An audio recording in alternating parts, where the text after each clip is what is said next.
Thermodynamics के दो part हमने बताए थे, एक तो था थर्मोडायनेमिक्स और हमने बोला था कि इसके दो सेक्शन में डिस्कस करेंगे। फर्स्ट जो सेक्शन है वो इसका थर्मोडायनेमिक्स है और जो सेकंड सेक्शन है वो थर्मोकेमिस्ट्री है। तो आज हम आपसे इसका जो पार्ट बी है थर्मोकेमिस्ट्री उसके बारे में डिस्कस करते हैं।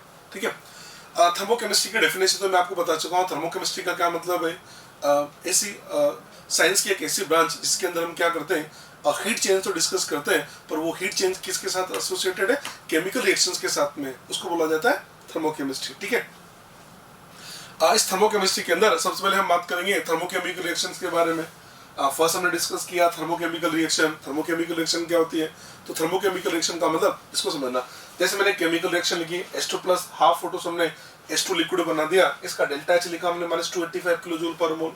इस रिएक्शन को ध्यान से देखो। नंबर एक, ये रिएक्शन बैलेंस्ड है, बैलेंस है।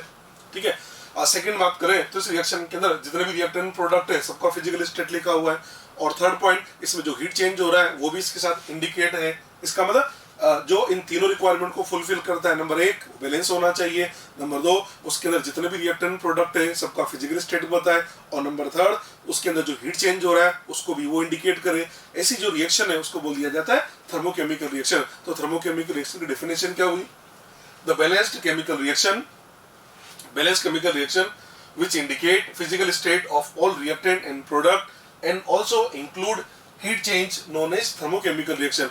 मतलब अगर आपसे बोला जाए, ऐसा क्वेश्चन आ जाए which one of the following is thermochemical, तो आपको 3 पॉइंट देखने। नंबर एक बैलेंस होना चाहिए, नंबर दो हीट चेंज होगा जो भी इंडिकेट करे, और थर्ड उसकी फिजिकल स्टेट होनी चाहिए। इन तीनों में से एक भी रिक्वायरमेंट अगर फुलफिल नहीं कर रहा है तो वो थर्मोकेमिकल नहीं होता है। ठीक है, हमने थर्मोकेमिकल के बारे में बता दिया। You know there are two type of thermochemical, one is endothermic and another is exothermic. ठीक है, there are two type of thermochemical reaction, number one endothermic and second exothermic. First हमने लिया एंडोथर्मिक रिएक्शन। एंडोथर्मिक रिएक्शंस किससे बोलता है, those chemical reaction which will be completed by absorption of heat. ऐसी chemical reaction जो heat absorb करके complete होती है उसको बोल दिया जाता है endothermic. Those reaction which proceed with absorption of heat known as endothermic reaction. ठीक है, अब इस एंडोथर्मिक को रिप्रेजेंट करने का तरीका क्या होता है, तो देखो जैसे हमारे पास सपोज रिएक्टेंट, मेरे पास ए और बी तो रिएक्टेंट है और सी और डी प्रोडक्ट है, एंडोथर्मिक है तो हीट एब्जॉर्ब करेगा। जब हीट एब्जॉर्ब करेगा तो हीट को लिखना रिएक्टेंट साइड में, ये देख लीजिए A plus B plus X kilo joule, इसका इसने एक्स किलो जूल हीट को एब्जॉर्ब कर लिया, प्रोडक्ट बना दिया सी प्लस डी। आप हीट को रिएक्टेंट में ऐड करें या प्रोडक्ट में से माइनस करें, एक ही बात है, हम इसको भी लिख सकते हैं A प्लस बी, इसे हमने बना दिया सी प्लस डी और माइनस करके एक्स किलो जूल कर दिया है। ठीक है, इसको रिप्रेजेंट करने का एक और तरीका in terms of delta H. Delta H ये A प्लस बी से हमने बना सी प्लस डी, इसका डेल्टा एच लिखा जाता है plus X kilo joule. Plus क्यों आ रहा है, क्योंकि एंडोथर्मिक है। सुनो, प्लस माइनस साइन का चक्कर क्या है मैं आपको समझा देता हूँ। डेल्टा एच होता है ना, डेल्टा एच चाहे एंडोथर्मिक हो या एक्सोथर्मिक हो, delta H always HP minus HR होता है, एचपी माइनस एचआर।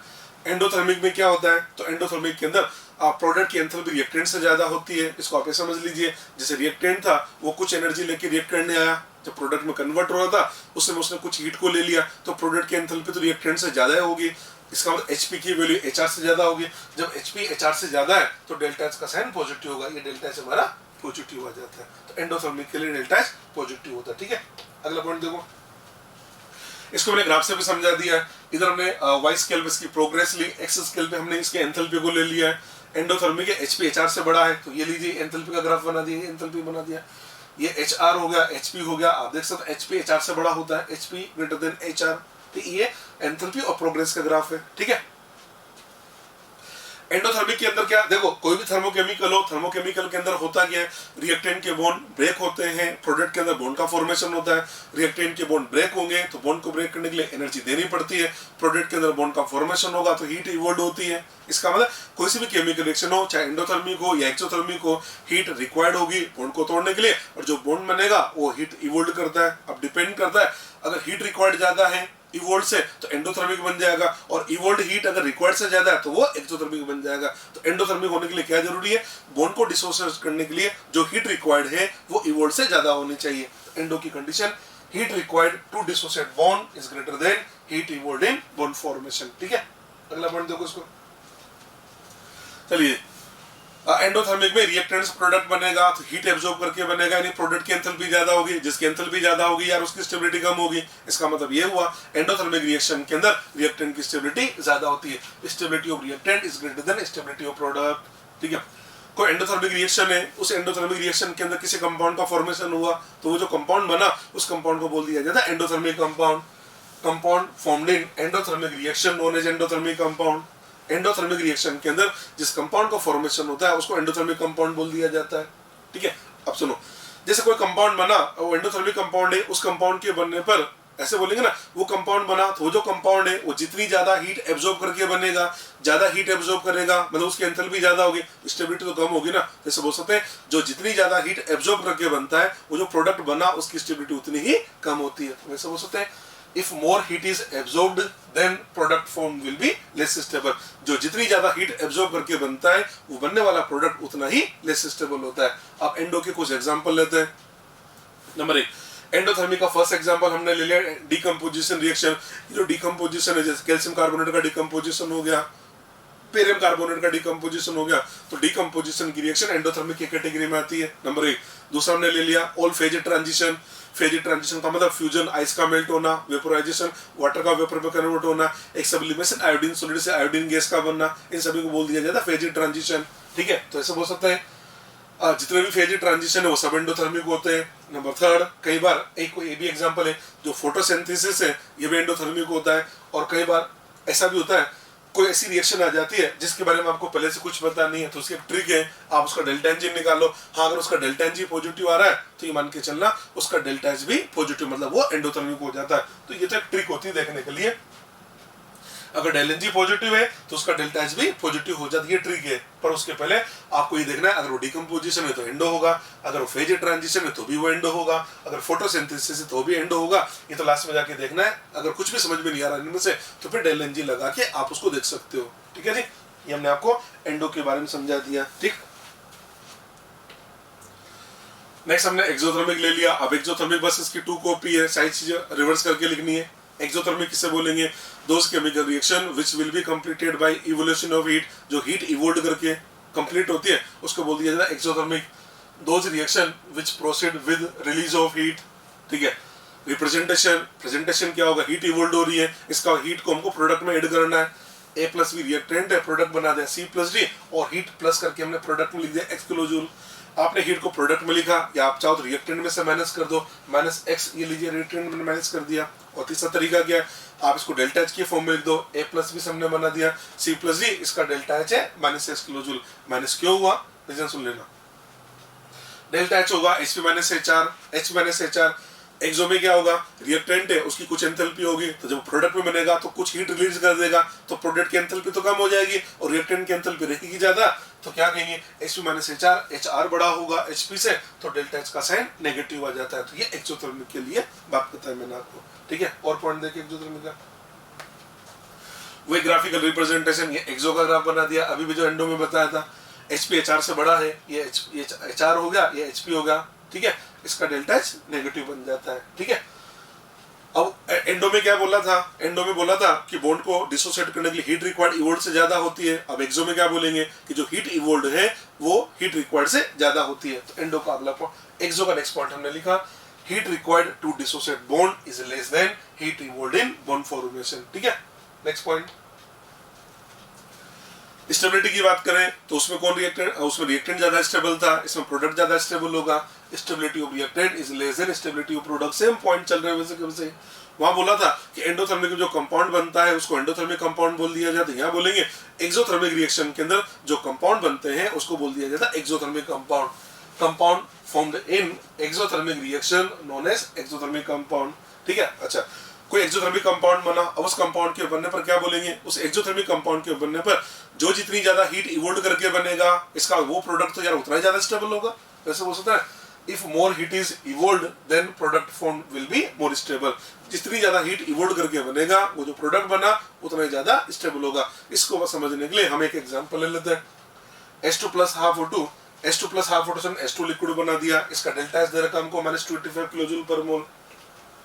दूसरी रिएक्शन लेकिन हमने H2 प्लस हाफ O2 से हमने H2O गैस बना दिया, इसका डेल्टा एच दे रखा माइनस 248 किलो जूल पर मोल। आप देखो इस रिएक्शन का डेल्टा एच भी नेगेटिव है, इस रिएक्शन का डेल्टा एच भी नेगेटिव है। डेल्टा एच नेगेटिव का मतलब ये जो H2 लिक्विड बना ये भी एक्सोथर्मिक कंपाउंड है, जो H2 गैस बना ये भी एक्सोथर्मिक कंपाउंड है, क्योंकि दोनों का डेल्टा एच नेगेटिव नेगेटिव। तो हम बोल देंगे H2 लिक्विड भी एक एक्सोथर्मिक कंपाउंड है और H2 गैस भी एक एक्सोथर्मिक कंपाउंड है। अब देखो H2 लिक्विड का जब बना -285 माइनस ये बताता है कि हीट इवोल्ड हो रही है, पर इवोल्ड तो 285 हो रही है ना, माइनस का जो साइन है ना वो हमको ये बता रहा है कि इवोल्ड हो रही है। अब इवोल्ड कितनी हुई, 285 रिलीज हो रही है, सेकंड वाले में 248 रिलीज हो रही है। अभी क्या बोला, जो जितनी ज्यादा हीट इवोल्ड करके बनेगा वो जो प्रोडक्ट बना उसकी स्टेबिलिटी उतनी ही ज्यादा होगी। इसका मतलब ज्यादा तो 285 रिलीज हो रही है ना, इसका मतलब H2 लिक्विड की स्टेबिलिटी H2 गैस से ज्यादा होगी। तो इनको देख के हम इसकी स्टेबिलिटी बता सकते हैं ना। स्टेबिलिटी में हमने बोला H2 लिक्विड की स्टेबिलिटी H2 गैस से ज्यादा होती है। और आप ये भी समझते हैं कि H2 लिक्विड स्टेट में ज्यादा स्टेबल होता है as compare to gas state. ये मैंने आपको इस एग्जाम्पल के थ्रू भी एक्सप्लेन कर दिया है, ठीक है। तो इस बात का ध्यान रखें, एक्सोथर्मिक रिएक्शन के अंदर जो प्रोडक्ट बन रहा है तो जो जितनी ज्यादा हीट इवोल्ड करके बनेगा वो प्रोडक्ट उतना ही ज्यादा स्टेबल होगा। और एंडोथर्मिक रिएक्शन के अंदर जो जितनी ज्यादा हीट लेके बनेगा वो जो प्रोडक्ट बना उतना ही लेस स्टेबल होता है, ठीक है। बेसिकली स्टेबिलिटी को सीधे सीधे एंथैल्पी से कोरिलेट किया करो। एंथैल्पी ज्यादा स्टेबिलिटी कम, एंथैल्पी कम स्टेबिलिटी ज्यादा, ठीक है। चलिए एग्जांपल देखिए। एक्सोथर्मिक एग्जांपल, फर्स्ट एग्जांपल हमने ले लिया कंबशन रिएक्शन। जितने भी कंबशन की रिएक्शन है सब एक्सोथर्मिक होती है। दूसरा एग्जांपल हमने ले लिया न्यूट्रलाइजेशन रिएक्शन, जानते हो ना, acid base reaction, neutralization reaction. तो न्यूट्रलाइजेशन रिएक्शन भी एक्सोथर्मिक होती है। थर्ड हमने ले लिया और फर्मेंटेशन की रिएक्शन, ये भी एक्सोथर्मिक होती है। नेक्स्ट हमने ले लिया रेस्पिरेशन, ये भी एक्सोथर्मिक होती है। नेक्स्ट एक ट्रिक बता दिया, वहां ट्रिक क्या बता दी, अगर डेल्टा एन जी पॉजिटिव होगा तो डेल्टा एच पॉजिटिव होगा। यहाँ भी ऐसी ट्रिक बना लेते हैं, अगर डेल्टा एन जी नेगेटिव है तो उसका डेल्टा एच भी नेगेटिव होता है, ठीक है। सिक्स एग्जाम्पल, वहां एंडो में क्या लिखवा था, डिकम्पोजिशन की रिएक्शन। डिकम्पोजिशन का रिवर्स होता है, डिकम्पोजिशन का रिवर्स होता है फॉर्मेशन। वैसे आपको पता है, जैसे कोई रिवर्सिबल रिएक्शन है, सुनना, कोई रिवर्सिबल रिएक्शन है, अगर रिवर्सिबल रिएक्शन के अंदर फॉरवर्ड रिएक्शन एक्सो है तो बैकवर्ड एंडो होती है, और अगर फॉरवर्ड एंडो है तो बैकवर्ड एक्सोथर्मिक होती है, ठीक है। तो बिल्कुल रिवर्स होता है। तो हमने बोला वहां क्या बोला था, डिकम्पोजिशन एंडोथर्मिक होता है, तो डिकम्पोजिशन का रिवर्स क्या होगा, फॉर्मेशन। तो बोल देते हैं फॉर्मेशन की रिएक्शन जनरली एक्सोथर्मिक होती है, जनरली होती है, हमेशा नहीं होती है। इसके कुछ एक्सेप्शन भी है। एक्सेप्शन का मतलब ये जो रिएक्शन है तो फॉर्मेशन, पर फॉर्मेशन की होते हुए भी ये एंडोथर्मिक है, फॉर्मेशन की होते हुए भी एंडोथर्मिक है। एग्जाम्पल देखो, ये फर्स्ट एग्जाम्पल एवरग्रीन एग्जाम्पल है, बहुत इंपॉर्टेंट है। N2 + O2 से हमने बना दिया, NO बना दो, NO2 बना दो, N2 बना दो, N2O3 बना दो, आप चाहो तो N2O4 बना दे। इन सभी के अंदर देखा जाए ये सब एंडोथर्मिक होती है। अब आप कहिए सर एंडो क्यों होती है, इसका रीजन ये होता है, कोई भी रिएक्शन एंडोथर्मिक होती है उसका एक सिंगल रीजन है, अगर हीट रिक्वायर्ड ज्यादा है इवोल्ड से तो एंडोथर्मिक होगा। इसमें देखने को मिला nitrogen nitrogen triple bond, oxygen oxygen double bond है, तो हीट रिक्वायर्ड जो है वो इवोल्ड से ज्यादा होती है, इसलिए एंडोथर्मिक होता है। आप देखना मैंने इसके अंदर N25 नहीं बनाया, क्योंकि अगर मैं N25 बनाऊंगा तो इवोल्ड ज्यादा हो जाती है तो वो एक्सो बन जाता है। तो ये ध्यान रख लेना, बहुत इंपॉर्टेंट एग्जाम्पल है। दूसरा एग्जाम्पल हमने ले लिया कार्बन सॉलिड +2 सल्फर सॉलिड से हमने कार्बन डाइसल्फाइड गैस बना दिया। ये भी है तो फॉर्मेशन, पर फॉर्मेशन होने के बाद भी एंडोथर्मिक है। रीजन हीट रिक्वायर्ड ज्यादा है। कैसे पता लगा, कार्बन सॉलिड, अब ये सॉलिड है, आपको पता है एटम जब आपस में रिएक्ट करते हैं तो एटम तो गैस स्टेट में रिएक्ट करेंगे, और ये सॉलिड दे रखा है तो पहले हमको क्या करना पड़ेगा, इस सॉलिड को गैस में कन्वर्ट करना पड़ेगा। सॉलिड से गैस बनाने का मतलब सब्लिमेशन, इसको कार्बन सॉलिड को कार्बन गैस में कन्वर्ट होने के लिए, सल्फर सॉलिड को सल्फर गैस में कन्वर्ट होने के लिए हाई हीट ऑफ सब्लिमेशन की जरूरत है। इसका मतलब हीट रिक्वायर्ड ज्यादा, और हीट रिक्वायर्ड ज्यादा तो ये बन जाएगा एंडोथर्मिक, ठीक है। नेक्स्ट O2 + F2 से हमने OF2 या O2F2 बना दिया, रीजन हीट रिक्वायर्ड ज्यादा है। एक और एग्जांपल लिया हमने 1/2 N2 + 3/2 Cl2 से हमने NCl3 बना दिया, ये भी एंडोथर्मिक होता है, रीजन हीट रिक्वायर्ड ज्यादा है। और आपको याद होगा NCl3 एक एक्सप्लोजिव कंपाउंड होता है। तो कुल मिला के बात ये है, अगर आपसे कोई भी रिएक्शन देखे, आपसे पूछ लिया जाए भैया ये एंडो क्यों है, कोई भी रिएक्शन, ऐसी रिएक्शन दे दी जिसको आपने कभी देखा ही नहीं और आपसे बोला एंडो क्यों है, तो बिना रिएक्शन देख के आंसर दे देना हीट रिक्वायर्ड ज्यादा है इवोल्ड से, इसलिए एंडोथर्मिक है। अगर आपसे पूछे कि एक्सो क्यों है तो उसका रीजन देना है हीट इवोल्ड ज्यादा है रिक्वायर्ड से, इसलिए एक्सोथर्मिक है। This is the only and only reason, ये केवल इसका एक सिंगल रीजन होता है, ठीक है जी। खाली ये तो हमने आपको समझा दिया थर्मोकेमिकल रिएक्शन के बारे में। अब मैं आपको समझाने जा रहा हूँ heat of reaction oblique enthalpy of reaction. अब मैं आपको बता देता हूँ हीट ऑफ रिएक्शन और एंथैल्पी ऑफ रिएक्शन का क्या मतलब है। हमने क्या किया, हमने एक थर्मोकेमिकल लिखी, देखो थर्मोकेमिकल है, H2 gas plus half O2 से हमने H2 लिक्विड बना, इसका डेल्टा एच दर का माइनस 285 किलो जूल। ठीक है, बैलेंस रिएक्शन है, इसकी स्टोइकियोमेट्री क्या है, 1 1/2 और 1 है। तो मैं ऐसे बोल सकते हैं हाइड्रोजन का 1 मोल जब ऑक्सीजन के हाफ मोल के साथ रिएक्ट करके 1 मोल वाटर बनाता है तो ये 285 किलो जूल हीट इवोल्व करता है। इसका मतलब कोई भी रिएक्शन दे रखी है, उस रिएक्शन के साथ में डेल्टा एच लिखा हुआ है, कोई भी रिएक्शन है उसके साथ में डेल्टा एच लिखा हुआ है, तो इसका मतलब ये वो जो डेल्टा एच है ना उतना हीट चेंज कब होगा, जब उस रिएक्शन के अंदर जो रिएक्टेंट के मोल प्रेजेंट है वो कंप्लीट रिएक्ट करेंगे तो ही उतनी हीट चेंज होगी, अदरवाइज वो हीट चेंज नहीं होगा। फॉर एग्जांपल अब जैसे इसका 1 मोल इसका हाफ मोल रिएक्ट कर रहा है तो डेल्टा 285 पे तुम बोलेंगे 285 किलो जूल हीट तो तब रिलीज होगी जब इसका 1 मोल इसके हाफ मोल के साथ रिएक्ट करेगा। हाँ, अगर मान लो इसका 2 मोल है और इसका 1 मोल है, यानी आपने मोल डबल कर दिया तो जो हीट है वो भी डबल हो जाएगी। इसका मतलब ये जो हीट है वो कब रिलीज होगी, जब उसके अंदर जो भी मोल प्रेजेंट है वो कंप्लीटली रिएक्ट करते हैं। डेफिनेशन लिखा हमने, अमाउंट ऑफ हीट इवोल्व्ड और absorbed when mole of reactant present in thermochemical reaction have completely reacted मतलब किसी थर्मोकेमिकल के अंदर जो भी रिएक्टेंट के मोल प्रेजेंट है उनके कंप्लीट रिएक्ट करने पर जो हीट चेंज होता है उसको बोल दिया जाता है उस रिएक्शन की हीट, या उसको बोल दिया जाता है उस रिएक्शन की एंथैल्पी। ठीक है, अच्छा आप ये भी जानते हो कि जो एंथैल्पी है वो एक एक्सटेंसिव प्रॉपर्टी मास पे डिपेंड करता है, तो मैंने लिखा भी देखो 285 जो हीट है ना वो तो कब होगा, तो 285 हीट तब होगा जब इसका 1 मोल इसके हाफ मोल के साथ रिएक्ट करेगा। अगर आपने इसका 2 मोल ले लिया, इसका हाफ ले लिया, मतलब रिएक्टेंट की क्वांटिटी आपने डबल कर दी तो यार हीट भी डबल हो जाएगी। हाँ, अगर रिएक्टेंट की क्वांटिटी आधी कर दोगे तो फिर हीट भी आधी हो जाएगी। अभी तो मोल में लिखा ना, 1 मोल हाइड्रोजन हाफ मोल ऑक्सीजन, या आप चाहो तो ग्राम में लिख दो, 1 मोल हाइड्रोजन का मतलब 2 ग्राम होता है, हाफ मोल ऑक्सीजन का मतलब 16 ग्राम होता है, तो आप ऐसे भी लिख सकते हैं। तो आप तो इतना ध्यान रखें किसी भी रिएक्शन के साथ में जो डेल्टा एच लिखा होता है उस डेल्टा एच का मतलब वो हीट चेंज तब होगा जब उस रिएक्शन के जो भी रिएक्टेंट है वो कंप्लीट रिएक्ट करेंगे तो इतनी हीट हमारे पास में चेंज होती है। और इस बात का भी ध्यान रख लेना, अगर आप इसको ऐसे बोल सकते हैं, अगर आप किसी रिएक्शन को किसी कोफिशिएंट से मल्टीप्लाई करते हो, अगर आप किसी रिएक्शन को किसी कोफिशिएंट से मल्टीप्लाई करोगे तो उसका डेल्टा एच भी उसी कोफिशिएंट से मल्टीप्लाई हो जाएगा। इसका लॉजिक क्या देना है कि एंथैल्पी एक एक्सटेंसिव प्रॉपर्टी होता है, नंबर 1। और दूसरी बात एक और बताता हूं, जैसे आपने किसी रिएक्शन को रिवर्स करके लिख दिया, अभी बताया था ना मैंने, रिवर्सिबल रिएक्शन के अंदर अगर फॉरवर्ड एक्सो है तो बैकवर्ड एंडो होगा। इसका मतलब ये हुआ आपने किसी रिएक्शन को अगर रिवर्स करके लिख दिया ना तो उसका जो डेल्टा एच है उसका मैग्नीट्यूड वो का रहेगा, उसका साइन चेंज हो जाएगा। इसका मतलब अगर मैं इस रिएक्शन को रिवर्स करके लिख देता हूं, ये H2 उधर लिख दो और इसको उधर लिख दो, तो मैं क्या करूंगा, ये जो डेल्टा एच है वो मैग्नीट्यूड तो वही रखूंगा 285 पर उसका साइन बना दूंगा प्लस, मतलब वो एंडोथर्मिक बन जाएगा। ठीक है जी, चलिए अब हम आपसे बात कर रहे हैं ये जो हीट है या जो एंथैल्पी है वो कौन कौन से फैक्टर पर डिपेंड करती है। तो नेक्स्ट हेडिंग लिखा हमने factors affecting heat of reaction. Number 1 quantity of reactant, अभी भी जस्ट समझा दिया, किसी रिएक्शन को किसी कोफिशिएंट से मल्टीप्लाई करोगे तो डेल्टा एच भी उसी कोफिशिएंट से मल्टीप्लाई हो जाएगा। देखो H2 प्लस हाफ O2 हमने H2 लिक्विड बना दिया, इसका डेल्टा एच दर का मैंने 285 किलो जूल, इसको मैंने 2 से मल्टीप्लाई कर दिया तो 2H2 प्लस O2 से 2H2 गैस बन गया, लिक्विड बन गया, और इसका डेल्टा एच इसका 2 से मल्टीप्लाई हो गया। तो सीधा सीधा कंसेप्ट है, अगर आप किसी रिएक्शन को किसी कोफिशिएंट से मल्टीप्लाई करते हो या डिवाइड करते हो तो उसका डेल्टा एच भी उसी कोफिशिएंट से मल्टीप्लाई होगा या उसके कोफिशिएंट से डिवाइड हो जाएगा। ठीक है, सेकंड हमने ले लिया फिजिकल स्टेट, सेकंड हम ले लेते हैं फिजिकल स्टेट। एग्जांपल से समझाया मैंने, H2 प्लस हाफ O2 से हमने H2 लिक्विड बना दिया, इसका डेल्टा एच दर का -285। दूसरी रिएक्शन लिखी मैंने H2 प्लस हाफ O2 से हमने H2 गैस बना दिया, इसका डेल्टा एच लिखा -248।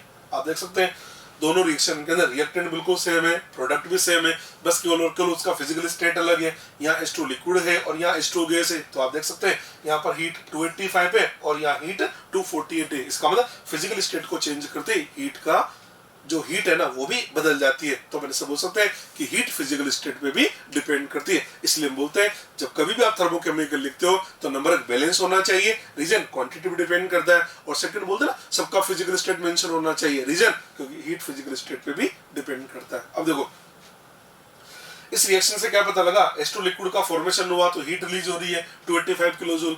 इस रिएक्शन से पता लगा H2 गैस का फॉर्मेशन हुआ तो हीट रिलीज हो रही है 248। तो मेरे दिमाग में यह है कि ये जो डिफरेंस अमाउंट है 285 और 248, इसका डिफरेंस हुआ 37, ये कहाँ चला गया, इसको मैं समझाता हूँ। हाइड्रोजन ऑक्सीजन से साथ रिएक्ट करके H2 लिक्विड बना लेता है, जैसे H2 लिक्विड बना, H2 लिक्विड बनता है 285 किलो जूल हीट रिलीज हो गई।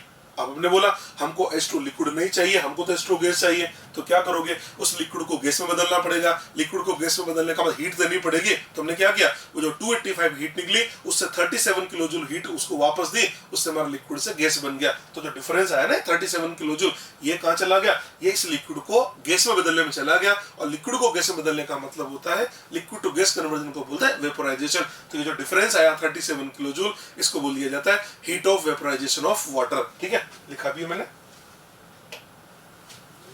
Enthalpy of vaporisation of water plus 37 kilojoule. Plus क्यों लगा दिया, क्योंकि वेपोराइजेशन एंडोथर्मिक होता है। ठीक है, तो ये क्वेश्चन है, ये जो मैंने आपको इनडायरेक्टली बता दिया, तो ये पूछा जाता है, ऐसा क्वेश्चन बना देगा कि ये लिख देगा, आपको दोनों रिएक्शन दे रखी होगी, आपसे बोला जाएगा what is the heat of vaporisation of water, तो इन दोनों का डिफरेंस आता है 37। आप कंफ्यूज हो जाते होंगे कि सर इसमें से इसको माइनस करना है, इसमें से इसको माइनस करें, तो मैं तो आपसे बोलता हूँ कि आपकी इच्छा हो जिसमें से जो माइनस कर दो, तो वहां से तो मैग्नीट्यूड निकाल लो। अब वेपोराइजेशन अभी भी समझा था एंडोथर्मिक होता है, अब एंडोथर्मिक है तो ऑब्वियस सी बात है डेल्टा एस तो पॉजिटिव होगा, तो आंसर लिखेंगे प्लस 37 किलोजूल पर मोल। ठीक है, थर्ड फैक्टर हमने ले लिया allotropic form, heat allotropic form पे भी डिपेंड करती है। एग्जांपल बता रहा हूं, carbon graphite solid plus O2 gas, हमने CO2 गैस बना दिया, इसका डेल्टा एस लिखा हुआ है -393 किलोजूल पर मोल।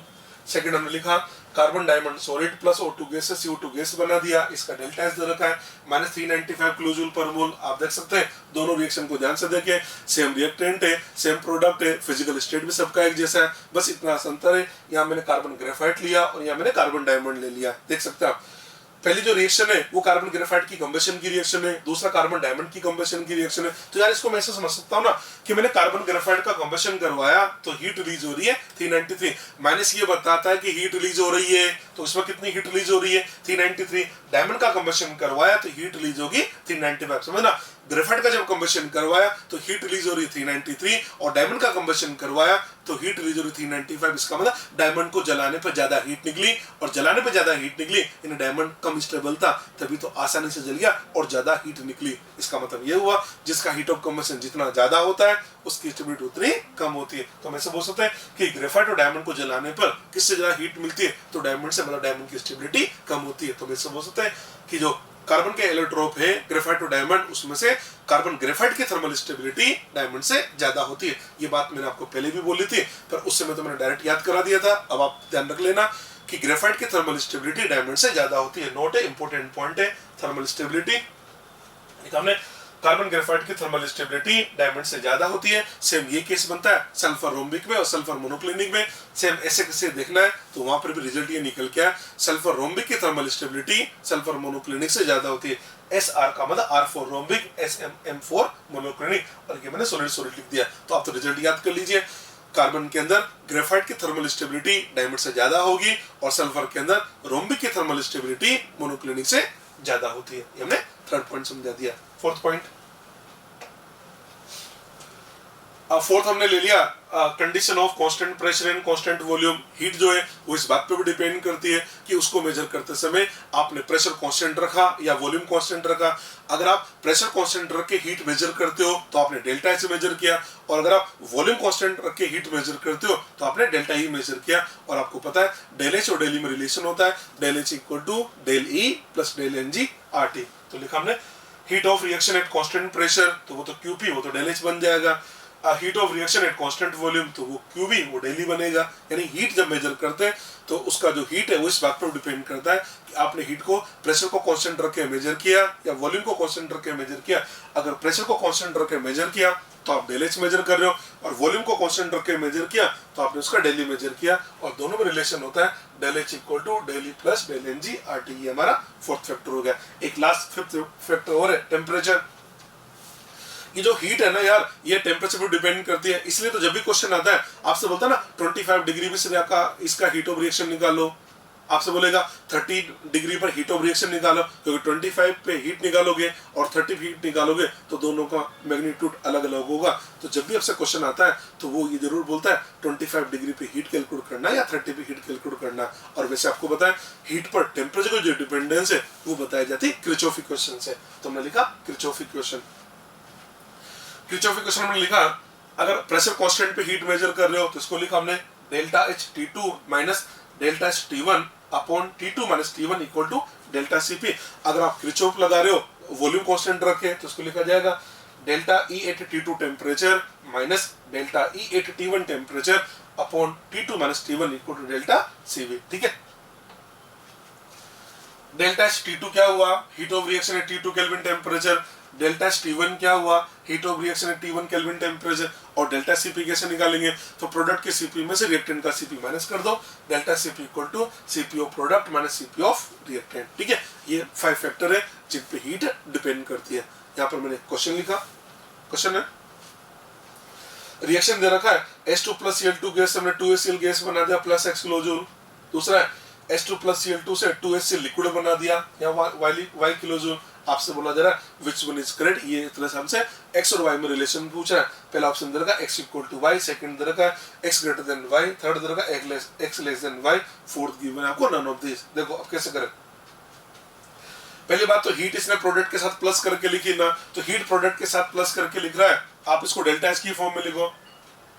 इसको अगर हम डेल्टा एच की फॉर्म में लिखे तो पता है इसका डेल्टा एच क्या लिखा जाएगा, इसका डेल्टा एच तो लिखेंगे ना, आप ऐसे लिखेंगे इसका डेल्टा एच कितना दे रखा है माइनस x किलोजूल दे रखा है और इसका डेल्टा एच दे रखा है माइनस y किलोजूल। तो जब कभी भी आपके सामने क्वेश्चन आए, जब कभी भी आपके सामने क्वेश्चन आए और हीट अगर वो प्रोडक्ट के साथ लिख के देता है तो आप सबसे पहले उसको डेल्टा एच की फॉर्म में कन्वर्ट कर दो, अदरवाइज आपका क्वेश्चन गलत हो जाएगा। आप पता है क्या सोचेंगे, आप सोचेंगे हीट प्लस हो रही है और प्लस बोलते हैं आपके दिमाग में एंडोथर्मिक आ जाएगा, जबकि आप डेल्टा एच लिखोगे तो डेल्टा एच तो माइनस x किलोजूल आ रहा है ना, इसका मतलब ये दोनों रिएक्शन एक्सोथर्मिक है। तो वैसे हो सकता है, देखो दोनों में सेम रिएक्टेंट है, प्रोडक्ट में या HCl गैस बना या लिक्विड बना। ठीक है, अब देखो हमने क्या किया, वो अभी H2 वाला केस लिया था ना, H2 लिक्विड बना था तो कुछ हीट निकली, जब उस लिक्विड को गैस में बदला था तो कुछ हीट हमने वापस दे दी ना। इसका मतलब समझे कि एक कंपाउंड आप लिक्विड स्टेट में बना रहे हो और वही कंपाउंड अगर आप गैस स्टेट में बनाओगे तो गैस स्टेट में हीट कम रिलीज होगी, लिक्विड में हीट ज्यादा निकलती है। इसका मतलब लिक्विड में हीट ज्यादा निकलेगी, तो लिक्विड में हीट निकली y और गैस में निकली x, तो आंसर देंगे y ग्रेटर देन x। ये लीजिए y ग्रेटर देन x, ये आंसर दिया जाएगा, थर्ड ऑप्शन दिया हमने। ठीक है, नेक्स्ट नेक्स्ट क्वेश्चन है specific heat of iodine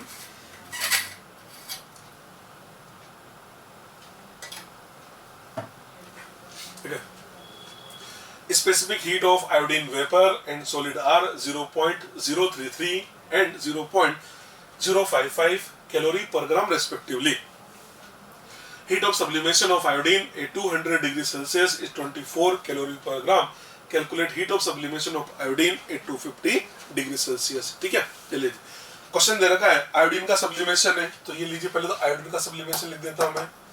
iodine solid है, इससे हमने ये गैस बना दिया, ये सब्लिमेशन हो गया। सबसे पहले तो मैं डेल्टा CP निकाल लेता हूँ। डेल्टा CP क्या होगा, प्रोडक्ट का CP माइनस रिएक्टेंट का CP। प्रोडक्ट में कौन है तो वेपर है, आयोडीन वेपर, और वेपर के लिए हमको दे रखा है 0.033 और सॉलिड के लिए दे रखा है 0.055। इसको सोल्व कर दिया जाता है माइनस 0.022 कैलोरी पर ग्राम। ये लीजिए एक हमसे बोला T1 दे रखा 200 डिग्री सेल्सियस, मतलब T1 हमको दे रखा है 200 डिग्री सेल्सियस, और T2 की बात करें तो T2 हमको दे रखा है 250 डिग्री सेल्सियस। ये तो T1 T2 हो गया। ठीक है, डेल्टा एच T1 का मतलब 200 पे हीट हमको दे रखा है इसने 24 कैलोरी पर ग्राम, ये तो हमको दे रखा है, और क्वेश्चन के अंदर 250 का मतलब डेल्टा एच T2 से ये पूछ रहा है। ये लीजिए,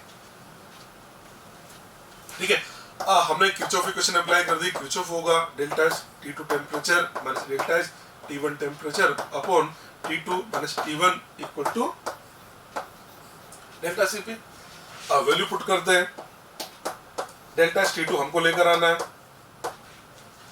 डेल्टा T1 ये होगा 24, T2 माइनस T1 ये हमने 50 लिखा इक्वल टू माइनस 0.022। ये लीजिए तक आ गया। इसको सोल्व करके और हम डेल्टा T2 निकाल लेते हैं। ये लीजिए डेल्टा T2, तो ये बन जाएगा 24 माइनस 0.022 मल्टीप्लाइड बाई 50। ठीक है, हम इसको अगर सोल्व करते हैं तो ये हमको आंसर दे देता है 22.8 कैलोरी पर ग्राम। ये इस क्वेश्चन का आंसर आ जाता है। ठीक है, जब कभी वैसा क्वेश्चन आए एक टेम्परेचर की हीट दे रखी हो और दूसरी टेम्परेचर की हीट को आपसे पूछी जाए तो आपको किरचॉफ ही लगाना होता है। ठीक है जी। अब हम डिस्कस करने जा रहे हैं टाइप्स ऑफ हीट और types of enthalpy of reaction. ठीक है, हीट और एंथैल्पी कई टाइप्स की होती है, वन बाय वन करके डिस्कस करते हैं। पहला जो हमने टाइप लिया है वो लिया जाता है हीट ऑफ कंबशन, इसी को बोल दिया जाता है एंथैल्पी ऑफ कंबशन। इसका सिंबल हमने लिखा डेल्टा एच और यहाँ पर सी बना दिया जाता है, सी का मतलब कंबशन से होता है। ठीक है, पहले तो आपको ये पता होना चाहिए कि हीट ऑफ कंबशन या एंथैल्पी ऑफ कंबशन किसे बोला जाता है। समझना, जैसे मैंने क्या किया, मैंने कंपाउंड लिया, सपोज हमने ग्रेफाइट ले लिया। एक बार हमने क्या किया, ग्रेफाइट है और उसका 2 ग्राम ग्रेफाइट लेके उसका कंप्लीट कंबशन करवाया तो हमें x किलोजूल हीट मिली। फिर हमने 6 ग्राम कार्बन ग्रेफाइट का कंबशन करवाया तो पता लगा y किलोजूल हीट मिली। फिर हम 12 ग्राम कार्बन ग्रेफाइट का कंबशन कराते हैं तो पता लगा हीट मिलती है z किलोजूल। तो हम देख रहे हैं कि कोई भी कंपाउंड ले लो, अगर आप उसका कंप्लीट कंबशन कराते हो तो हीट निकलेगी। हाँ, अगर अमाउंट डिफरेंट है तो हीट भी डिफरेंट होगी। तो फिर क्वेश्चन ये समझ में आया, मतलब ये हमारे सामने क्वेश्चन अराइज हुआ कि हम हीट ऑफ कंबशन कहेंगे किसे। तो हीट ऑफ कंबशन किसे बोला गया, जो 1 मोल कंपाउंड को कंप्लीट कंबशन में जो हीट रिलीज होती है, that is the heat of combustion. तो हीट ऑफ कंबशन की डेफिनेशन क्या होगी, this is the amount of heat evolved. जब भी कंबशन होता है हमेशा हीट इवोल्ड होती है, मतलब कंबशन होता है एक्सोथर्मिक। तो उसकी डेफिनेशन है this is the amount of heat evolved when 1 mole of compound is completely burn. 1 mole compound को कंप्लीट कंबशन करवाने पर जो हीट रिलीज होती है उसको बोल दिया जाता है हीट ऑफ कंबशन। लिखा हमने हीट ऑफ कंबशन की definition, amount of heat evolved when 1 mole of compound is completely burn in exchange of oxygen. ठीक है, चलिए अब मैंने क्या किया, मैंने कुछ रिएक्शन लिखी, इनमें देखना मेरे को कौन कौन सी रिएक्शन कंबशन की है और कौन रिएक्शन कंबशन की नहीं है। मैंने एक लिस्ट बना दी है, इसमें से जो रिएक्शन कंबशन की है उस पर हम टिक लगा देते हैं और जो रिएक्शन कंबशन की नहीं है उसको हम क्रॉस कर देते हैं। ठीक है, तो टिक एंड क्रॉस करना होता है हमें। देखिए, अब कंबशन की रिएक्शन को देखने का तरीका क्या है, जिसका भी कंबशन हो रहा है, नंबर 1 उसका 1 मोल होना चाहिए और दूसरी बात कंबशन कंप्लीट होना चाहिए। सुनना, कार्बन का अगर कंप्लीट कंबशन होता है तो CO2 बनता है और कार्बन का अगर इनकम्प्लीट कंबशन है तो कार्बन मोनोऑक्साइड बनता है। इसका मतलब अगर प्रोडक्ट में कार्बन मोनोऑक्साइड बना हुआ है इसका मतलब कंबशन इनकम्प्लीट है, और अगर प्रोडक्ट के अंदर CO2 बना हुआ है इसका मतलब कंबशन कंप्लीट है। देखते चले one by one. First example हमने लिखा carbon solid plus O2 gas से CO2 गैस बना दिया। कार्बन देखो 1 मोल है, इसका मतलब ये कार्बन के कंबशन की रिएक्शन है। ठीक है, second carbon solid plus half O2 से हमने कार्बन मोनोऑक्साइड गैस बना दिया। प्रोडक्ट में कार्बन मोनोऑक्साइड बना, इसका मतलब कंबशन कैसा इनकम्प्लीट है, तो सेकंड वाली कंबशन की रिएक्शन नहीं है, सेकंड को हमने क्रॉस कर दिया। थर्ड पे चले, carbon monoxide plus half O2 से हमने CO2 गैस बना दिया। कार्बन मोनोऑक्साइड का 1 मोल है और प्रोडक्ट में CO2 बना, इसका मतलब ये हमारे पास में कार्बन मोनोऑक्साइड की कंबशन की रिएक्शन है, तो थर्ड वाली कार्बन मोनोऑक्साइड की कंबशन की रिएक्शन है। फोर्थ पे चले, carbon graphite solid plus O2 gas से CO2 गैस बना दिया, तो फोर्थ नंबर वाली कार्बन ग्रेफाइट की कंबशन की रिएक्शन है। ठीक है, और लेते हैं एग्जांपल और भी है हमारे पास में। Carbon diamond solid plus O2 gas से CO2 गैस बना दिया, आप देख सकते हैं फिफ्थ वाला भी डायमंड की कंबशन की रिएक्शन है, ये डायमंड की कंबशन की रिएक्शन है। Next H2 plus half O2 से हमने H2 लिक्विड बना दिया, H2 लिक्विड बना और हाइड्रोजन का 1 मोल है, इसका मतलब 6 मेंबर जो है वो हाइड्रोजन के कंबशन की रिएक्शन है। नेक्स्ट CH4 प्लस 2 O2 हमने CO2 प्लस H2O, ये हाइड्रोकार्बन है, प्रोडक्ट में CO2 H2 बन रहा है यानी कंप्लीट कंबशन है और मीथेन का 1 मोल है, इसका मतलब ये मीथेन के कंबशन की रिएक्शन हो गई। Next benzene plus 15/O2 6CO2 plus 3H2O, तो ये हमारे बेंजीन की कंबशन की रिएक्शन है। नेक्स्ट 2,6,H6 प्लस 15O2 और ये हमने प्रोडक्ट बना दिया है। तो देखो अब देखा जाए तो जो 8th और 9th एग्जांपल है इसमें डिफरेंस क्या है, इसका कोफिशिएंट 1 है, इसका कोफिशिएंट 2 है, और आपसे बोला कि हीट ऑफ कंबशन होने के लिए जिस भी कंपाउंड का कंबशन हो रहा है उसका 1 मोल होना चाहिए, और इस 9th वाले एग्जांपल के अंदर बेंजीन के 2 मोल है, इसका मतलब ये बेंजीन की कंबशन की रिएक्शन नहीं होगी। कंबशन होगा ही कब, जब इसका 1 मोल होगा। ठीक है, नेक्स्ट 2 कार्बन तो 2 आ गया, इसका मतलब 2 मोल है, तो कंबशन की रिएक्शन नहीं होगी। कंबशन होगा ही कब, जब इसका 1 मोल होगा। तो कंबशन की रिएक्शन को देखने का तरीका, जिस भी कंपाउंड का कंबशन हो रहा है उसका 1 मोल होना चाहिए और कंबशन कंप्लीट होना चाहिए। ठीक है, तो ये हमने आपको कंबशन की रिएक्शन को लिखना सिखा दिया। ठीक है, अब हम आपको बता देते हैं application of heat of combustion. ये जो हीट ऑफ कंबशन हमने लिखा ना, इसकी क्या एप्लीकेशन है, तो उसका फर्स्ट एप्लीकेशन ये है to determine calorific value. To determine calorific value हम इसकी हेल्प से कैलोरीफिक वैल्यू पता लगा सकते हैं। अब पहले तो आपको ये आना चाहिए कि कैलोरीफिक वैल्यू क्या होता है। देखो 1 मोल कंपाउंड के कंप्लीट कंबशन पे जो हीट निकलती है उसको बोला जाता है हीट ऑफ कंबशन। आप 1 मोल की जगह 1 ग्राम ले लीजिए तो ऐसे बोल सकते हैं 1 ग्राम कंपाउंड के कंप्लीट कंबशन पे जो हीट इवोल्व होता है that is the calorific value. तो कैलोरीफिक वैल्यू की डेफिनेशन क्या है? This is the amount of heat evolve when 1 gram of compound, 1 ग्राम अगर 1 मोल बोल दिया तो हीट ऑफ कंबशन बन जाएगा, उसकी जगह 1 ग्राम बोलना है। This is the amount of heat evolve when 1 gram of compound is completely burnt in excess of oxygen. Amount of heat evolved by complete combustion of 1 gram of substance, ध्यान रखना 1 ग्राम अगर लिखा है तो कैलोरीफिक वैल्यू होगा, अगर 1 मोल लिखा है तो वो हीट ऑफ कंबशन होगा, नोन एज कैलोरीफिक वैल्यू। तो यार तो बहुत ही सिंपल सी बात है कि आप क्या काम करें, जो भी उसका हीट ऑफ कंबशन है उसको मोलर मास से डिवाइड कर दो तो कैलोरीफिक वैल्यू आ जाएगा। तो कैलोरीफिक वैल्यू निकालने का तरीका heat of combustion divided by molar mass, ये लिखा हुआ है। This is the heat of combustion and NW is the molar mass। ठीक है, अब आप कहेंगे सर हमने कैलोरीफिक वैल्यू निकाल लिया तो इसकी क्या प्रोडक्टिविटी है, इसकी यूटिलिटी क्या है? तो बेसिकली हमारे पास में अगर डिफरेंट फ्यूल गिवन है या डिफरेंट फूड गिवन है तो उनकी एफिशिएंसी को डिटरमाइन करने का तरीका होता है उसकी फ्यूल वैल्यू, उसकी कैलोरीफिक वैल्यू। जिस फ्यूल का या जिस फूड का कैलोरीफिक वैल्यू जितना ज्यादा होता है वो जो फ्यूल है उसकी एफिशिएंसी उतनी ज्यादा होती है। तो हम इससे बोल सकते हैं efficiency of fuel is directly proportional to calorific value. लिखा हमने efficiency of fuel is directly proportional to calorific value. जितने भी फ्यूल होते हैं उसमें से हाइड्रोजन होता है बेस्ट फ्यूल, इसका कैलोरीफिक वैल्यू होता है 150 किलोजूल पर ग्राम। लिखा हमने hydrogen H2 is the best fuel, calorific value 150 kilojoule per ग्राम। हाँ, अगर हम बात करें हाइड्रोकार्बन के अंदर तो हाइड्रोकार्बन के अंदर बेस्ट फ्यूल होता है मीथेन, इसका कैलोरीफिक वैल्यू होता है 55 kilojoule per gram. Among hydrocarbon methane is best fuel, इसका कैलोरीफिक वैल्यू है 55 किलोजूल पर ग्राम। ठीक है, वैसे डाटा आपसे कोई नहीं पूछेगा, बस रिजल्ट याद रख लेना। तो हाइड्रोजन बेस्ट फ्यूल होता है और हाइड्रोकार्बन के अंदर मीथेन बेस्ट फ्यूल होता है। ठीक है, और कैलोरीफिक वैल्यू निकालने का तरीका होता है उसका जो भी हीट ऑफ कंबशन है उस हीट ऑफ कंबशन को मोलर मास से डिवाइड कर दो, उसका कैलोरीफिक वैल्यू आ जाता है। ठीक है जी, आगे बढ़ते हैं। एक क्वेश्चन बना दिया मैंने, arrange a fuel ABCD in increasing order of efficiency. Tabular form में क्वेश्चन बना दिया। फर्स्ट कॉलम में फ्यूल दे दिया हमने ABCD, सेकंड कॉलम के अंदर हमने ले लिया heat of combustion kilojoule per मोल में। ए का हीट ऑफ कंबशन है -1200, बी का है -1000, -1600, -800।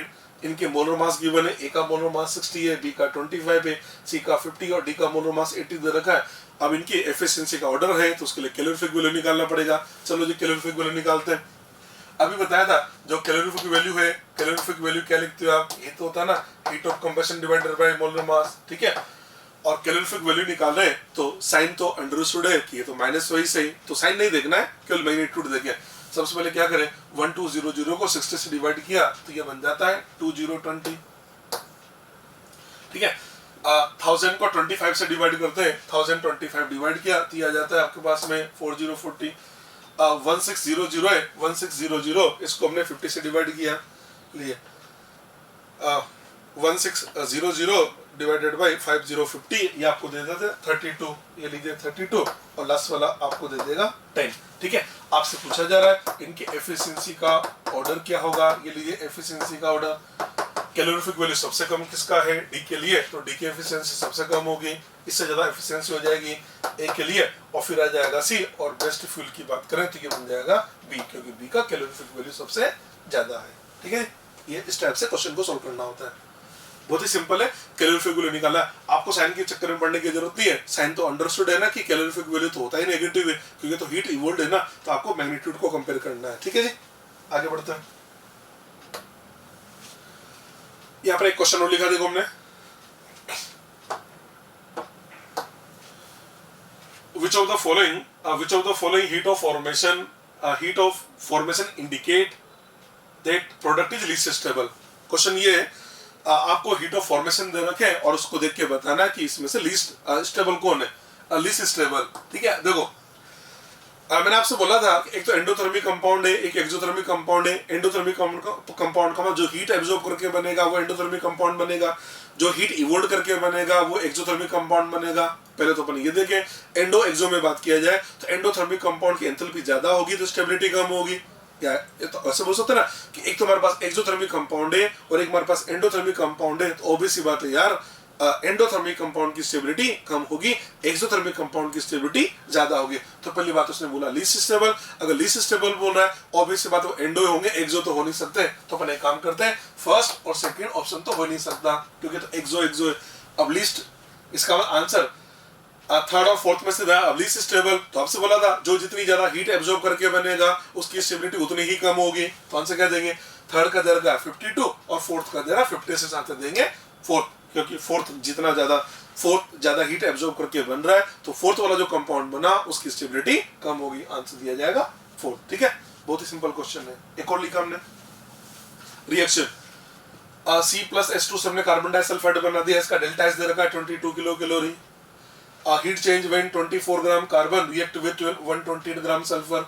समझना, आपको रिएक्शन दे रखा है, रिएक्शन आपको दे रखा है C+H2, इससे हमने बना दिया ये कार्बन डाइसल्फाइड बना दिया।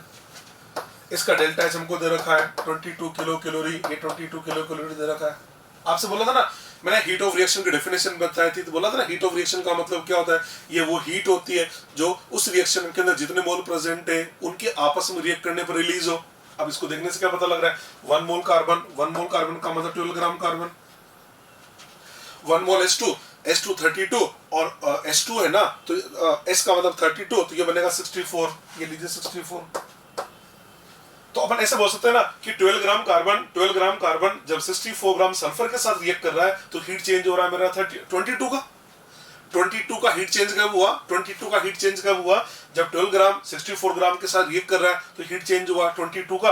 अब इसमें तो क्या बोला, कार्बन कितना है 24 ग्राम है, ये 24 ग्राम, इसका कार्बन डबल कर दिया, और सल्फर कितना है 128 ग्राम, तो 128 तो डबल हो गया, इसका मतलब रिएक्टेंट का अमाउंट डबल हो गया, तो यार फिर तो हीट भी डबल हो जाएगी ना, हीट डबल होगी, इसका मतलब इसका हीट हो जाएगा 2 टाइम्स ऑफ 22, इसको लिख दिया जाता है 44 किलो कैलोरी, ये लीजिए 44 किलो कैलोरी, आंसर देंगे थर्ड 44 किलो कैलोरी। ठीक है, ये जो क्वेश्चन है ये मैंने आपको वो जो हीट ऑफ रिएक्शन की डेफिनेशन बताई थी, एंथैल्पी ऑफ रिएक्शन की डेफिनेशन बताई थी ना, उसी डेफिनेशन को एक्सप्लेन करने के लिए मैंने क्वेश्चन बना दिया है। तो इस टाइप के भी क्वेश्चन आते हैं, एक रिएक्शन देगा उसके साथ में डेल एच लिख देगा, फिर आपसे बोलेगा इतने इतने ग्राम रिएक्ट करते हैं तो कितनी हीट चेंज होगी, तो पहले तो ये पता लगा लो कि जो हीट दे रखी है वो किस अमाउंट पर रिलीज होती है, फिर यूनिटरी मेथड लगा के और क्वेश्चन को सोल्व कर लो, आपका आंसर आ जाता है। ठीक है जी, आगे बढ़ते हैं।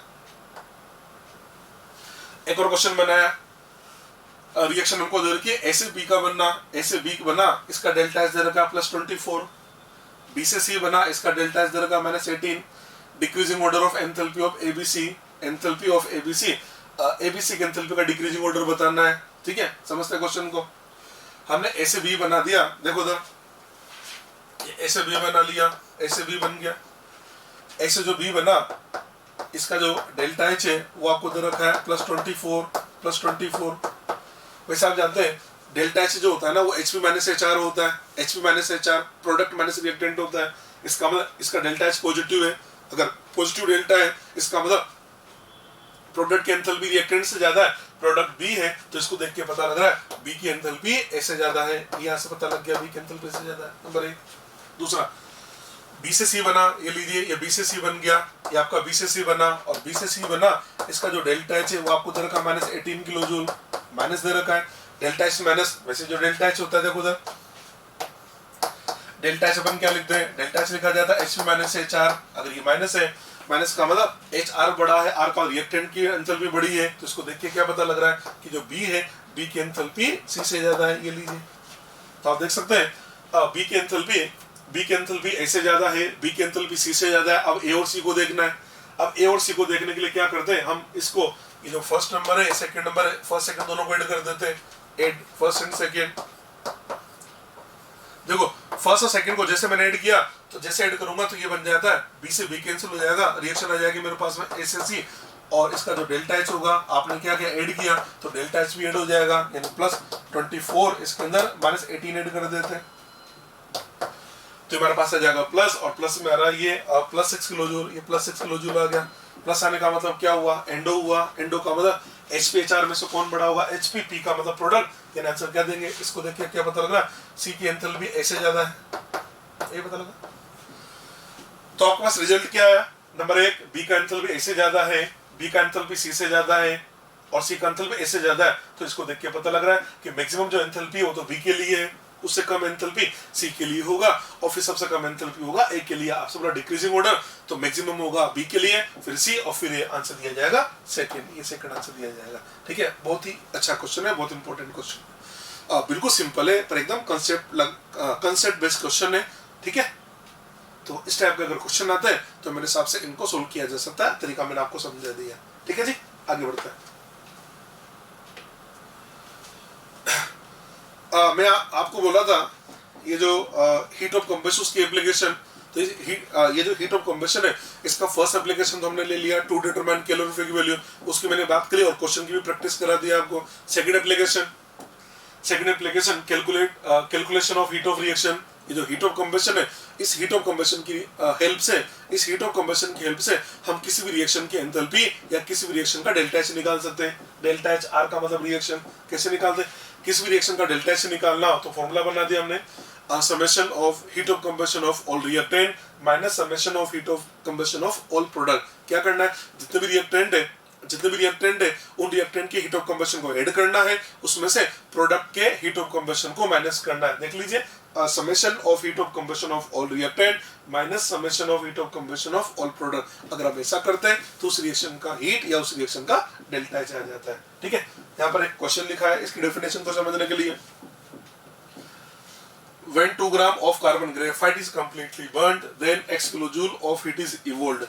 Heat of combustion of carbon graphite is, ठीक है, देखो हीट ऑफ कंबशन की डेफिनेशन क्या बताई थी? 1 मोल कंपाउंड है, 1 मोल कंपाउंड के कंप्लीट कंबशन में जो हीट रिलीज होती है, ये लीजिए 1 मोल, और 1 मोल का मतलब कार्बन के 1 मोल का मतलब 12 ग्राम हुआ। इसने क्वेश्चन में क्या बोला? 2 ग्राम हो रहा है, 2 ग्राम के कंप्लीट कंबशन पे हीट रिलीज हो रही है x किलोजूल, ऐसे लिखते हैं ना। 2 ग्राम ग्रेफाइट है,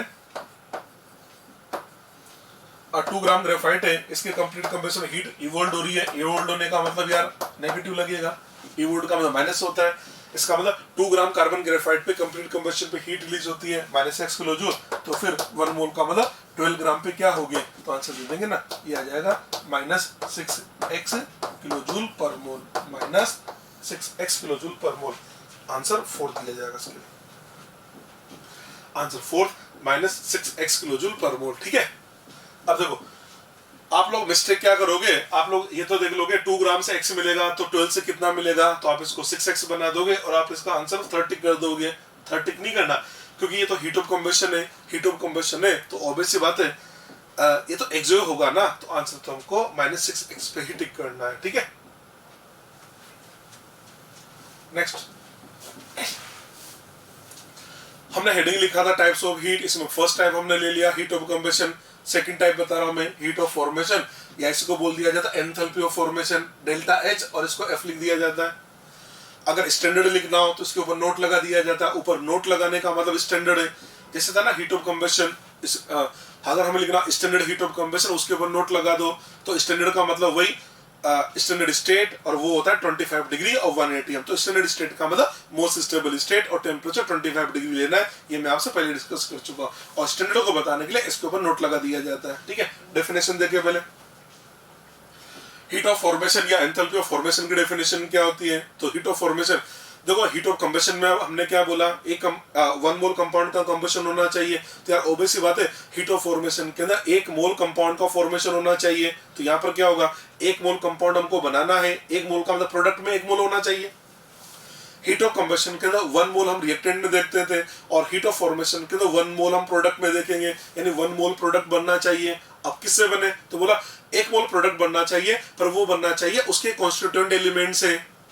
जैसे CO2 है तो CO2 का कांस्टेंट एलिमेंट कार्बन ऑक्सीजन होता है, वाटर है इसका कांस्टेंट एलिमेंट हाइड्रोजन ऑक्सीजन होता है। इसका मतलब कंपाउंड तो बने, पर वो भी बने उसके कांस्टेंट एलिमेंट से, और कांस्टेंट एलिमेंट भी उसकी स्टेबल और स्टैंडर्ड स्टेट में पाए जाने चाहिए। डेफिनेशन देखो, हीट ऑफ कंबशन, जब भी कंबशन होगा हीट हमेशा रिलीज होती है। जब फॉर्मेशन होता है तो फॉर्मेशन में हीट रिलीज भी हो सकती है और हीट एब्जॉर्ब भी हो सकती है। तो हम बोल सकते हैं फॉर्मेशन में भी एक्सोथर्मिक एंड में भी एंडोथर्मिक।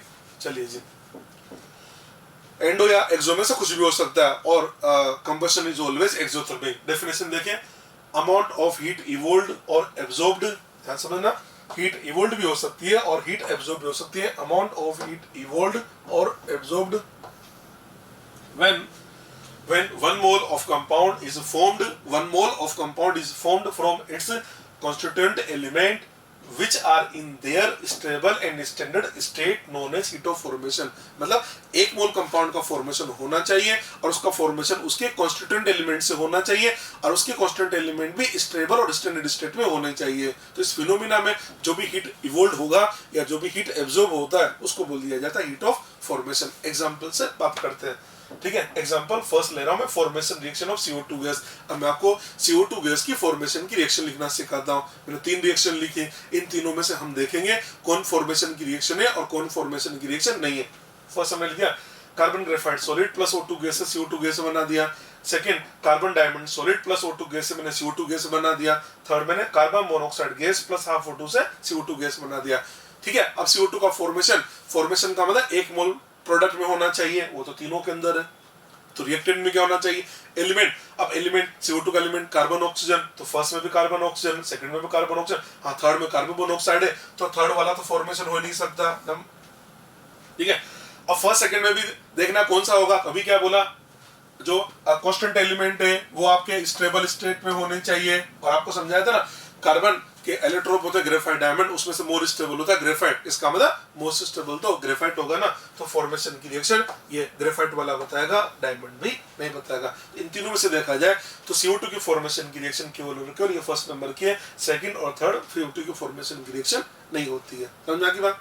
देखो एक बात तो ये होगी CO2 का फॉर्मेशन हो गया। अच्छा अगर फर्स्ट रिएक्शन को देखें तो फर्स्ट रिएक्शन कार्बन ग्रेफाइट की कंबशन की है, सेकंड रिएक्शन डायमंड की कंबशन की है और थर्ड रिएक्शन कार्बन मोनोऑक्साइड की कंबशन की है, ठीक है। पर जो फर्स्ट है वो कार्बन ग्रेफाइट के कंबशन की भी हो गई, उसके साथ साथ ये CO2 के फॉर्मेशन भी हो गया।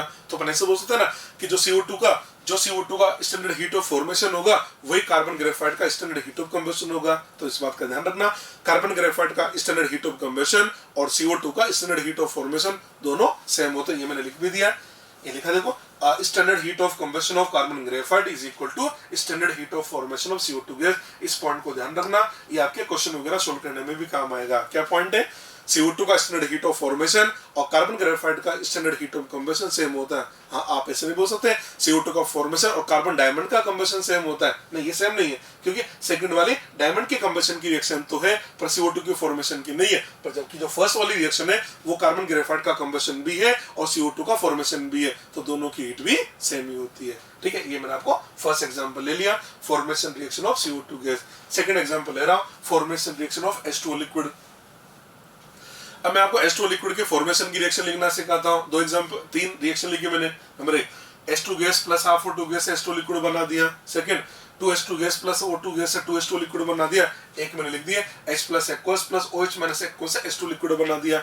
अब वाटर का फॉर्मेशन लिखना है तो नंबर 1 मोल H2 होना चाहिए। 1 मोल प्रोडक्ट में देखें, 1 मोल प्रोडक्ट में फर्स्ट में भी है सेकंड में तो नहीं है, इसका मतलब सेकंड तो फॉर्मेशन हो नहीं सकता, तो सेकंड को तो वैसे कट कर दिया जाए। अब फर्स्ट और ये थर्ड ही होगा।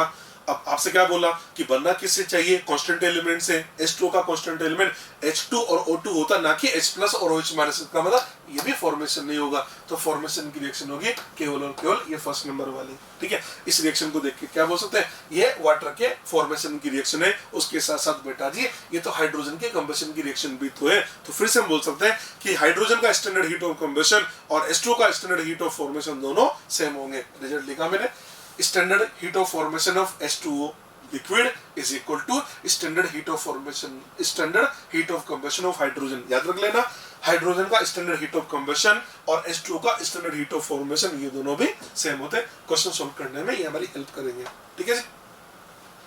थर्ड एग्जांपल लिखा हमने, थर्ड ले रहे हैं formation reaction of HCl gas. अब मैं HCl गैस के फॉर्मेशन की रिएक्शन लिख देता हूं।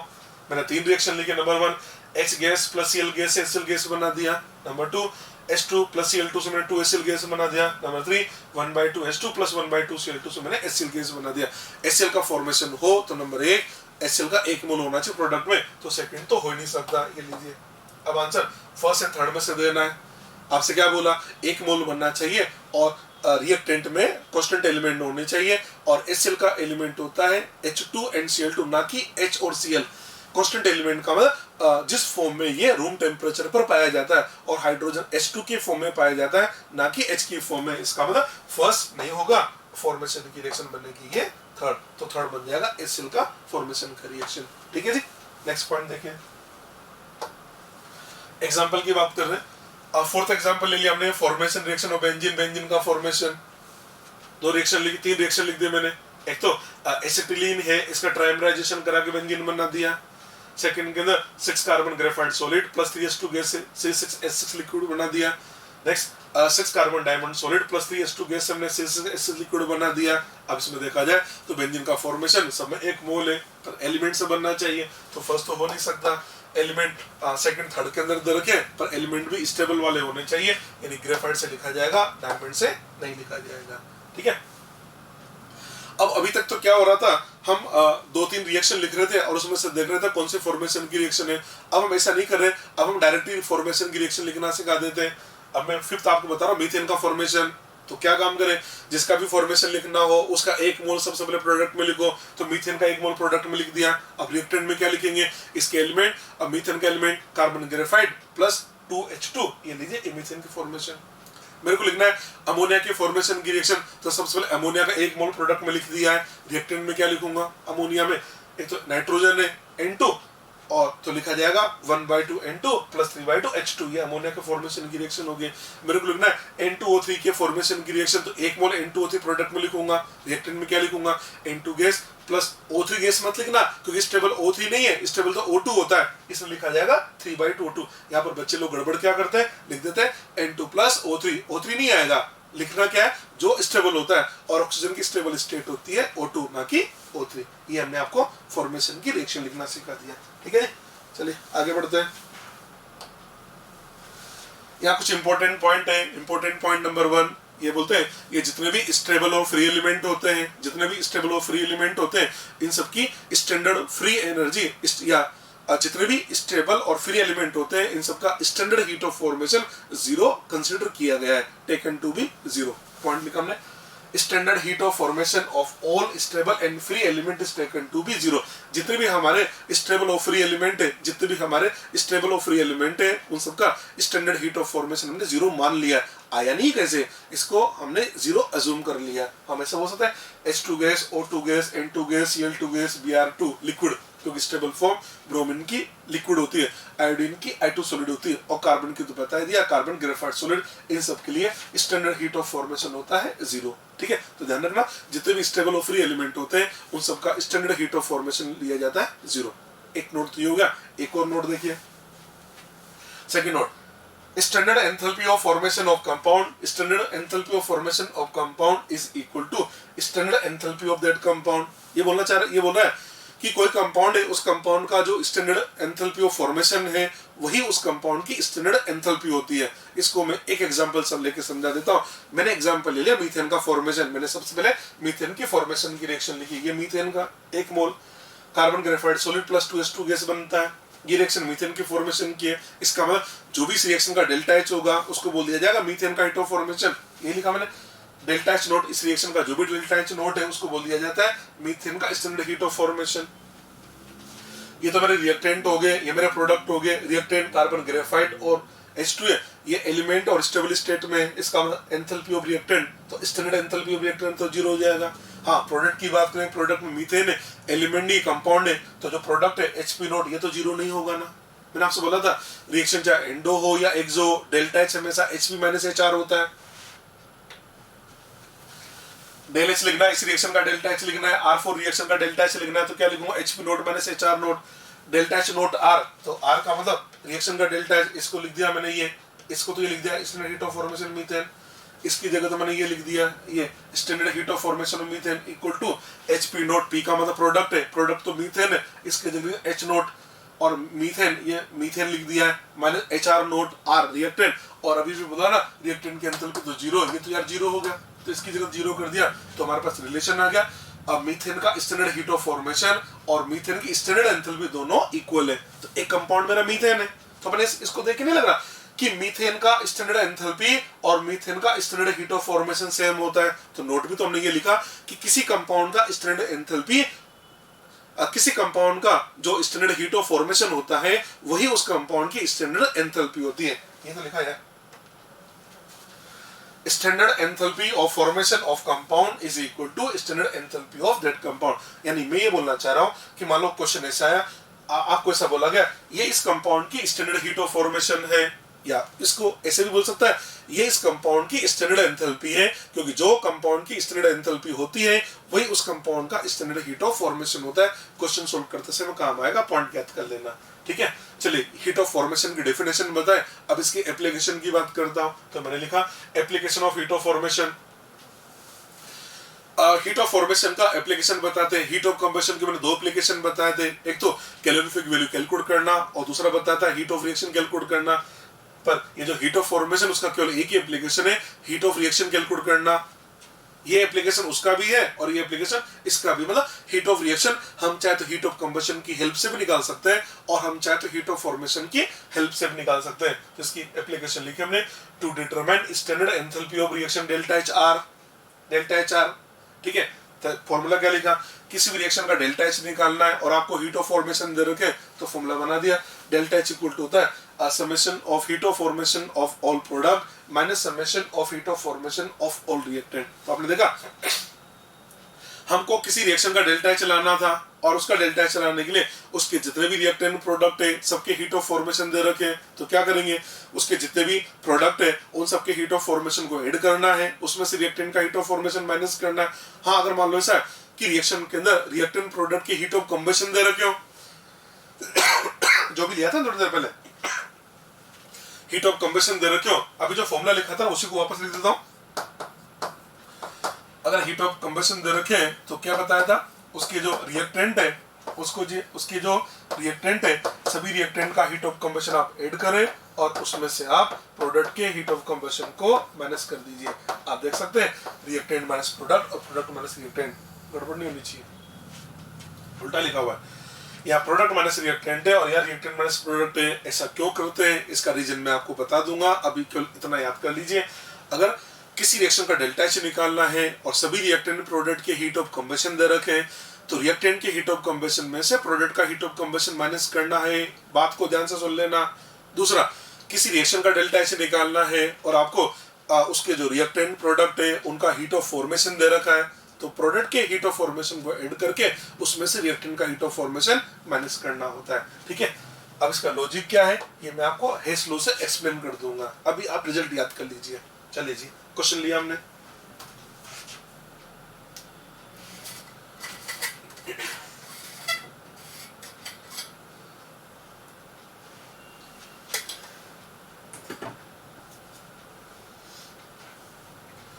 क्वेश्चन है हमारे पास में,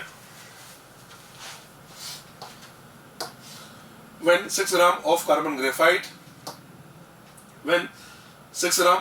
graphite is completely burnt then x kilojoule of heat is evolved standard heat of formation of CO2।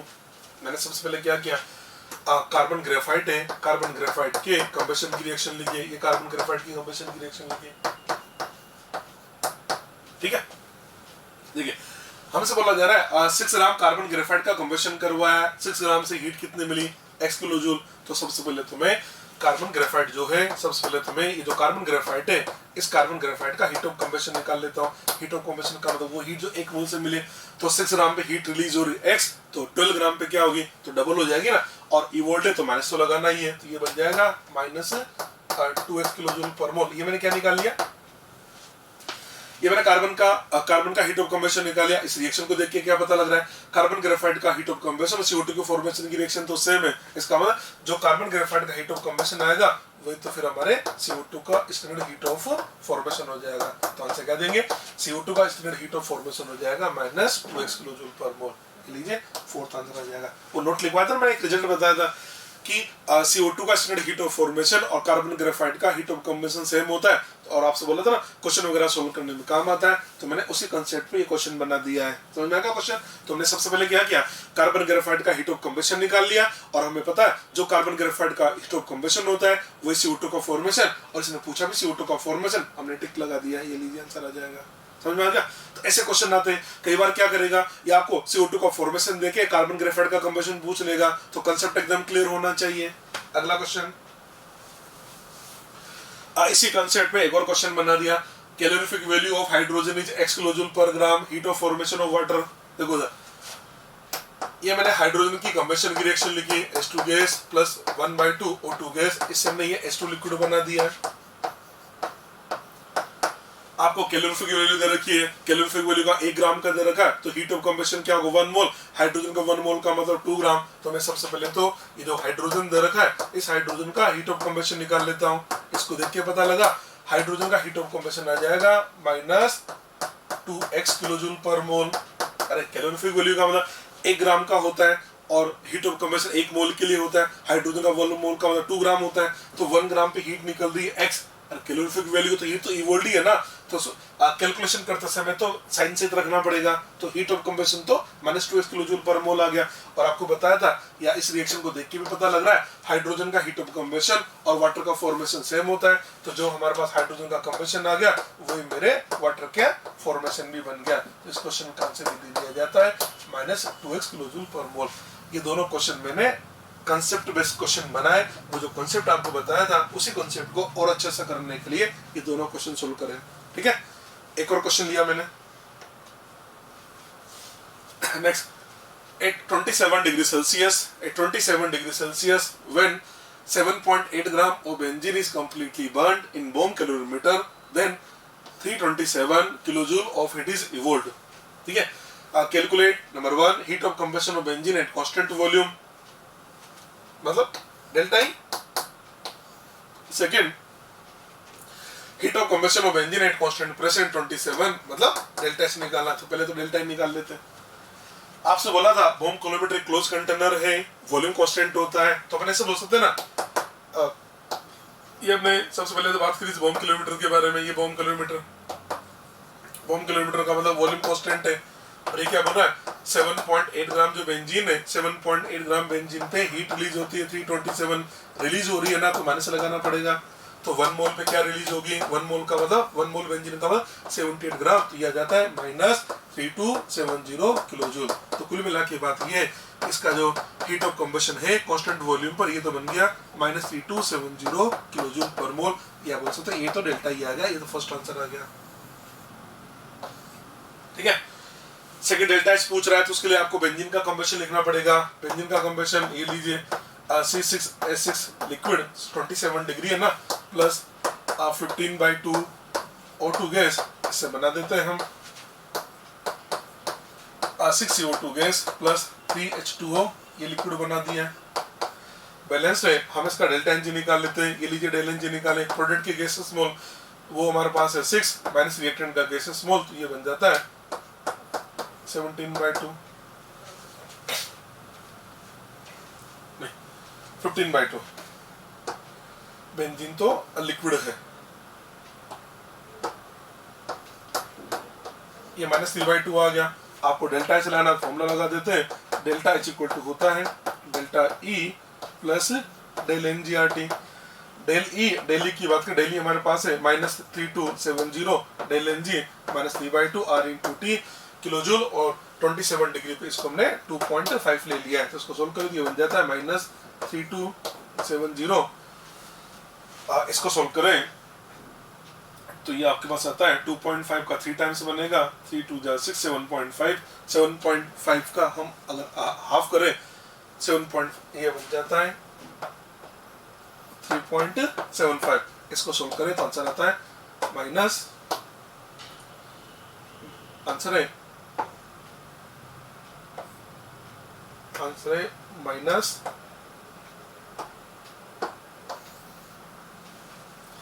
इधर लिख देते हैं, इसका आंसर आता है delta H equal to -3273.75 kilojoule per mole. ये इस क्वेश्चन का आंसर आ जाता है। ठीक है, तो ये कांस्टेंट प्रेशर की हीट आ गई और ये कांस्टेंट वॉल्यूम की हीट आ गई। कांस्टेंट वॉल्यूम की हीट का मतलब डेली, और कांस्टेंट प्रेशर की हीट का मतलब डेल एच। एक डेली पूछा है और एक हमसे डेल एच पूछा जा रहा है, और भी क्वेश्चन बनाते हैं इसके लिए। ठीक है।